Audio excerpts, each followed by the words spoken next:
தாய் தமிழ் உறவுகளுக்கு வணக்கம். திமுக மீண்டும் ஆட்சிக்கு வந்தால் பட்டியல் வெளியேற்றம் கிடைக்குமா? திமுக மீண்டும் ஆட்சிக்கு வந்தால் பட்டியல் வெளியேற்றம் கிடைக்குமா என்ற தலைப்பில் இந்த காணொலியை காண்கிறோம். ஏறத்தாழ தேவேந்திரகுல வேளாளர் சமூகத்தை சார்ந்தவர்கள் 30 ஆண்டுகளாக தேவேந்திரகுல வேளாளர் பட்டியல் வெளியேற்றத்துக்காக போராடி வருகின்றனர். தற்பொழுது தீவிரமடைந்து வருகிறது இந்த பட்டியல் வெளியேற்ற கோரிக்கை. நாம் தமிழர் கட்சியானது இந்த பட்டியல் வெளியேற்ற கோரிக்கைக்கு ஆதரவு தெரிவித்து தேர்தல் அறிக்கையிலேயே வெளியிட்டுள்ளது. தேவேந்திரகுல வேளாளர் பட்டியல் வெளியேற்றம். அதேபோன்று தேவேந்திரகுல வேளாளர் பட்டியல் வெளியேற்றத்துக்காக நாம் தமிழர் கட்சி 2 பொதுக்கூட்டங்கள் நடத்தியுள்ளது. இந்த சூழ்நிலையில் தேவேந்திரகுல வேளாளர் பெயர் மாற்ற அரசாணை வெளியிட்ட பாஜக இதுவரை தேவேந்திரகுல வேளாளர் பட்டியல் வெளியேற்ற கோரிக்கை பற்றி பேசவே இல்லை. அதிமுகவும் பேசவில்லை. தற்பொழுது திமுக ஆட்சியில் உள்ளது. திமுக முதலமைச்சரிடம் தேவேந்திரகுல வேளாளர் பட்டியல் வெளியேற்ற கோரிக்கை சமர்ப்பிக்கப்பட்டுள்ளது. ஆனால் அவை கிடப்பில் போடப்பட்டுள்ளது. அதே நேரத்தில் தேவேந்திரகுல வேளாளர் பட்டியல் வெளியேற்ற கோரிக்கையை திமுக அரசு நிராகரித்து விட்டது என்று சொல்லலாம்.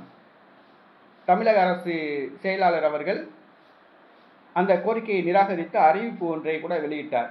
ஆக திமுகவுக்கு தேவேந்திரகுல வேளாளர் பட்டியல் வெளியேற்றம் மீது ஆர்வமில்லை, விருப்பமில்லை என்றே காட்டுகிறது.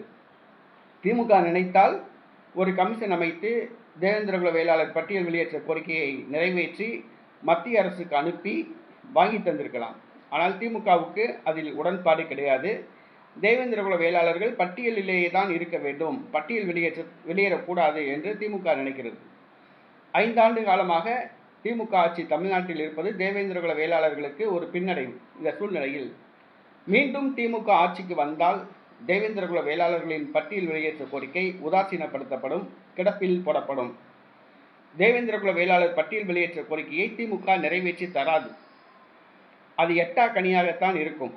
ஆகவே வருகின்ற சட்டசபை தேர்தலில் திமுக வெற்றி பெறக்கூடாது. திமுக வெற்றி பெற்றால் அடுத்த 5 ஆண்டுகள் தேவேந்திரகுல வேளாளர் பட்டியல் வெளியேற்ற கோரிக்கை கிடப்பில் போடப்படும். ஆகவே தேவேந்திரகுல வேளாளர்கள் வருகிற சட்டசபை தேர்தலில் திமுகவுக்கு வாக்களிக்க கூடாது. திமுகவுக்கும் அதன் தோழமை கட்சிகளுக்கும் கூட தேவேந்திரகுல வேளாளர் பட்டியல் வெளியேற்றத்தில் ஆர்வமில்லை. குறிப்பாக திருமாவளவனுக்கு தேவேந்திரகுல வேளாளர் பட்டியல் வெளியேற்ற கோரிக்கை சுத்தமாக பிடிக்கவே இல்லை.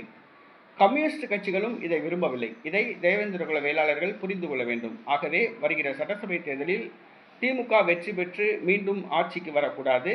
ஆகவே தேவேந்திரகுல வேளாளர்கள் திமுகவுக்கு வாக்களிக்க கூடாது.